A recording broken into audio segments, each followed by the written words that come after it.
เราไปถึงของก็มองเราจะเราใช้เยอะมากเป็นนายามค่ะจะเชื่อเดี๋ยวพี่อาจารย์เดี๋ยวพี่น้องอยากซื้อพี่อาจารย์ทำแม่เดี๋ยวเป็นลูกชายแม่ที่เราจะเป็นญาติชนกันจริงแค่ว่าจะของก็มองแค่นาไปอย่างกันเชี่ยวสารนาต่างๆเป็นญาติอย่างนั้นถึงนั้นนี่จะได้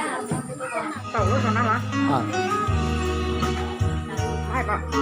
ได้